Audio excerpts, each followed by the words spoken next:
વડોદરામાં એક યુવતી લોન અને વ્યાજના 20 ચક્રમાં ફસાઈ। અલકાપુરીમાં યુવતીને ચાઇનીઝ એપથી લોન લેવી ભારે પડી। લોન ન ચૂકવે તો બીભત્સ ફોટા વાયરલ કરવાની ધમકી મળી। લોન ચૂકવવા યુવતીએ 7 લોકો પાસેથી 63.37 લાખ રૂપિયા વ્યાજે લીધા। વ્યાજખોરોને 63.37 લાખની સામે 1.41 કરોડ ચૂકવ્યા। 1.41 કરોડ ચૂકવ્યા છતાં વ્યાજખોરો પઠાણી ઉઘરાણી કરતા હતા। વ્યાજખોરો રૂપિયાની ઉઘરાણી કરી યુવતીનું આર્થિક અને શારીરિક શોષણ કરતા હતા। નાણાં કરતા બમણી રકમ ચૂકવ્યા બાદ પણ વ્યાજખોરો ત્રાસ આપતા હતા। પોલીસ મદદ માટે તૈયાર ન થતા વાત માનવ અધિકાર પંચ સમક્ષ પહોંચી। માનવ અધિકાર પંચને ફરિયાદ થતા આખરે સયાજગંજ પોલીસે ગુનો દાખલ કર્યો।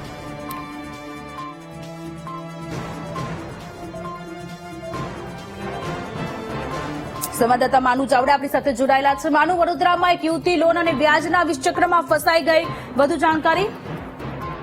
વડોદરાના અલકાપુરી વિસ્તારમાં ક્લાસીસ ચલાવતી મહિલા છે, જેના બિઝનેસ માટે અલગ અલગ લોકો પાસેથી રૂપિયા લીધે 5 થી વધારે વ્યક્તિઓએ રૂપિયા આપ્યા અને ઘણું વ્યાજ વસૂલ્યું, તેમ છતાં પણ ઉઘરાણી ચાલુ રાખી હતી। છેવટે કંટાળીને યુવતીએ પોલીસ સ્ટેશનમાં 20 જગ્યાએ ફરિયાદ કરી, એ ફરિયાદ ન સંભળાઈ। માનવ અધિકાર પંચમાં ગઈ, ત્યારબાદ આદેશ થયો। પોલીસે હવે ફરિયાદ દાખલ કરી છે। લાખો રૂપિયા વસૂલી ગયા તેમ છતાં ધમકી આપતા હતા અને નાણાં પડાવવાની કોશિશ કરી રહ્યા હતા। હવે પોલીસે આ 5 લોકોના વિરુદ્ધમાં ફરિયાદ દાખલ કરી અને કાર્યવાહી શરૂ કરી છે। રાજ્ય સરકાર આ વ્યાજખોરો વિરુદ્ધમાં ઝુંબેશ ચલાવી છે, તેમ છતાં આવી ઘટનાઓ અટકવાનું નામ નથી લેતા।